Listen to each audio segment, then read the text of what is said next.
Unit 2, Self-Management Skills 1. Introduction. Self-management, which is also referred to as self-control or self-regulation, is the ability to regulate one's emotions, thoughts, and behavior effectively in different situations. We work hard every day to manage our personal and professional lives. Every day is like a small battle. Only when we plan our day, we can achieve our goals. Learning the skills of self-management is an essential task for students in the 21st century. Students with strong self-management skills arrive to class prepared, pay attention, follow directions, and work independently with focus. Let us study now how we can learn this skill to achieve our short-term and long-term goals by motivating oneself and setting and working towards personal and academic goals. Self-management. Self-management, which is also referred to as self-control or self-regulation, is the ability to regulate one's emotions, thoughts, and behaviors effectively in different situations. The word communication comes from the Latin word communicare, meaning to share. In the figure given below, you can see that communication is the sharing of information between two or more individuals or within a group to reach a common understanding. While writing an exam, have you ever felt that you should have studied more? Do you think that you could manage your hobbies, interests, and studies better if you could manage your time well? Self-management involves understanding yourself, understanding what your interests and abilities are.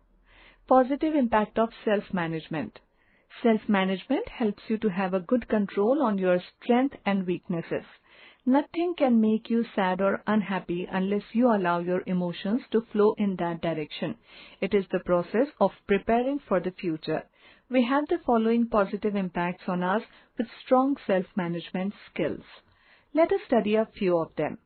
It helps in the overall development of a person. It polishes your skills and enhances your employability with better career prospects. It makes you realize your potential and maximizes your productivity that helps you grow personally and professionally. It brings strong organizational skills that help you streamline your work. It helps you to have a good control on your good and bad emotions in such a way that your mind rules you and not your emotions. It is always result-oriented. It helps you stay focused on your goals. It makes you a responsible person as you are accountable to yourself for your effort and hard work. It develops strong competitive spirit so that we are able to handle it in a healthy manner. It develops self-confidence as we trust our own abilities. Self-management skills. The steps, strategies, and skills that we can use towards the achievement of goals are called self-management skills. These skills prepare us to deal with situations arising in environments where there is a little guidance, structure, and monitoring. Self-management comprises three key skills. They are as follows. Initiative. It means identifying a problem and working to solve it without being told what to do. Organizational skill. It is the ability to use our time, energy, and resources in the most effective way in order to achieve the goals we have set. It includes defining tasks, managing time, and sticking to the schedule. Accountability. It is to be able to feel responsible for the completion of tasks. It involves avoiding procrastination, adopting a solution-centered attitude, managing emotions, and coping with distress.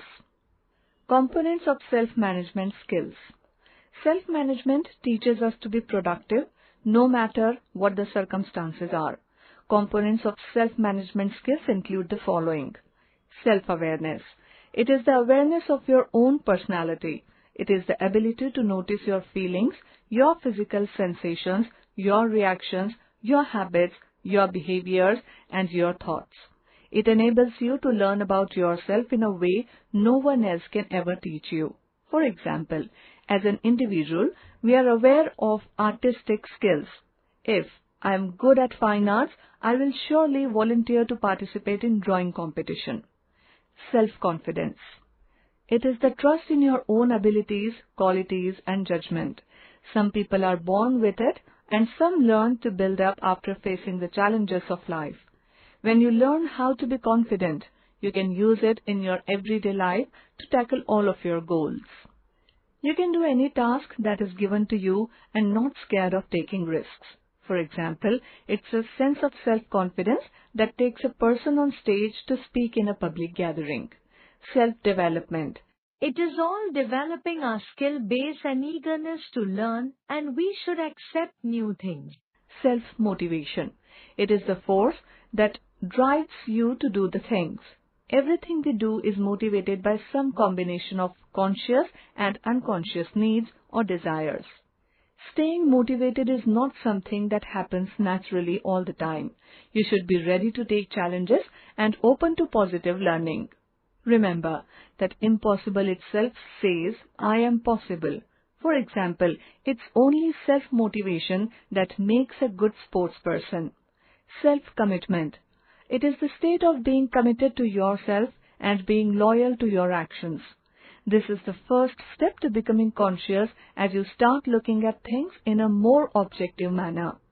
For example, not eating junk food, whatever the situation is, completing your school project on your own without any help, etc.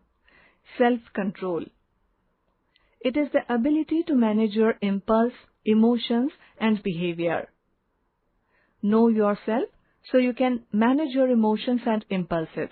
It acts as a force to have a more successful and satisfying life.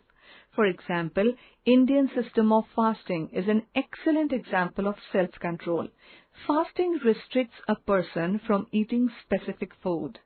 Problem solving. It is the understanding of a problem and finding a solution using step-by-step method. For example, a teacher has to find his or her own how he or she can improve the performance of his or her students. Positive thinking. It is a positive way of thinking that makes us express certainty or affirmation even in tough situations. Our positivity can help us build a positive environment around us. For example, a student securing bad marks will reason out with positive thinking that his efforts were not up to the mark. Taking initiative. It is being able to work without always being told what to do. We learn to think, understand, and take action when needed. Time management. Time is of the essence in every field. It is very important to achieve tasks on time and as per plan. It is the method of planning and balancing your time to meet your everyday targets. Staying organized can help you prioritize your activities based on their urgency and importance. Focus on your abilities to complete your work in an effective way. For example, meeting the deadline of the project assigned in a class is a practical example of time management. Stress management. It is the technique to handle the levels of stress in day-to-day life by taking charge of your emotions, efforts, thoughts, and surroundings. We all have stress at home and at work. No single method works for everyone or in every situation, so experiment with different techniques and strategies. Focus on what makes you feel calm and in control. Don't let stress get in the way of your success. For example, shifting to a new house with things scattered all over brings a lot of stress. Goal setting. Our goals should be realistic with a set time frame. Planning concrete goals leads to them being accomplished easily. Personal hygiene and grooming. We shall keep ourselves clean, healthy, and smart as it is an important part of our personality. If we dress and groom properly, then it sends the message that we are confident, smart, and sincere. Organizational skills. It is the ability to plan and organize a given task in an effective manner. Good organizational abilities will prevent difficulty in your work and disorder in your daily life. For example, a student needs to have necessary material for the assigned activity, stay in their seat, and finish required work before going to the next assignment. Who are you? Knowing what you do well or not so well will help you in changing your weakness into strength and improve your strength. This process of knowing yourself is the most challenging job. By putting time and effort, you can take advantage of your strength and work on your weaknesses to overcome them. Let us learn how we can handle this. Understanding yourself. It means to understand who you are, what your desires and dreams are, what your thoughts and feelings are, what your passions and fears are, and what your likes and dislikes are. Knowing yourself helps you understand your own identity. It is important to know yourself in order to achieve success in life. It gives you purpose, direction, and a true sense of well-being. Being self-aware or understanding who you are helps in knowing your strength, hidden talent, skills, and even Weakness. let us have a look at what could be your strengths and Weakness. strength. It is the quality that enables us to accomplish continued success. We all have some sort of strength. We all have strengths, but we are not aware of them sometimes. Anything that energizes you and gives you inner contentment brings out the true side of your personality. Identifying your strengths is a very time-consuming process, and if you are not honest in your introspection, then you may not succeed in this mission. Examples of strengths are good interpersonal skills, healthy eating habits, good communication skills. Being focused in life, being emotionally very strong, having strong self-control, being fearless. How to identify your strengths? Identify your strengths by talking to a few people close to you. Listen to them honestly what they have to say good about you. Ask them as follows. 1. What do you think I'm good at? 2. What are my strengths? 3. How can I use my strengths to choose my career? 4. Which task can I do for hours without getting tired?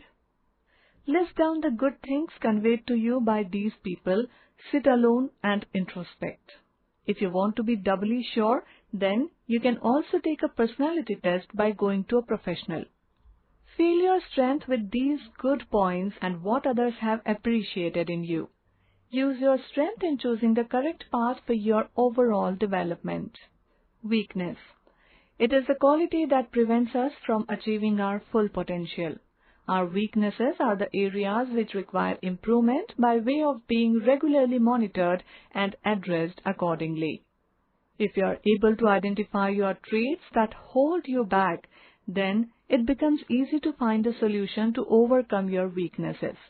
You have to honestly start painting an accurate picture of yourself so that you can actively use it to enhance your overall personality. Examples of weaknesses. Unhealthy habits, conservative personality, lacking presentation skills, negative attitude, being lazy and having laid-back attitude, having insecurity, etc. How to identify your weaknesses?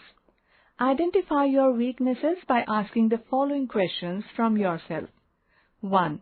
When did you feel unsatisfied and unhappy with your behavior? 2. In what types of tasks do others perform better than you? 3. What types of tasks do you leave incomplete?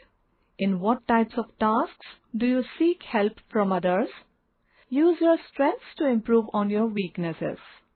Take the feedback from your friends, family, and colleagues to help you identify weaknesses correctly. Feel confident by overcoming your weaknesses.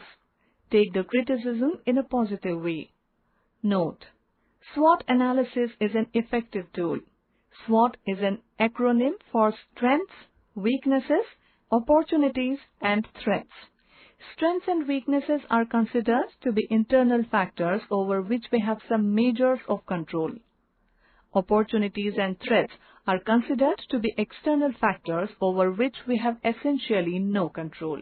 Self-confidence. Self-confidence, in simple language, means believing in your own self. It is respecting your own self by believing in your own abilities, strengths, and judgments. With your self-confidence, you are more energized and motivated to take action and achieve your goal. You will devote your resources to try new things. If a speaker has confidence in his abilities, he will communicate well on stage in front of his audience. Similarly, if a student is prepared well, he will attempt his paper with self-confidence. Traits of a self-confident person. There are innumerable traits that a self-confident person should possess to make his own identity in this world. Let us now study some of these traits that make a self-confident person stand out from the rest. Focused. It's only when you begin to focus, you transform, change, and grow. If you stay focused, you will grow up to be a more confident person. Positive attitude. A positive attitude causes a chain reaction of positive thoughts, events, and outcomes. It is a catalyst and adds to the confidence of an individual. Know your strengths and weaknesses. Our strengths and weaknesses make our character. A confident person always focuses on his strengths and not on weaknesses. Self-belief. When we feel confident in ourselves, we are able to trust in our abilities, qualities, and judgment. When you believe in yourself, you are more confident to try new things. Hardworking. A hardworking person is always more confident. He is aware of the fact that if nothing else, his hard work will be able to make him sail through the most difficult situation. Committed. When you are committed to doing something, you accept and make no excuses. Your confidence automatically increases with your commitment.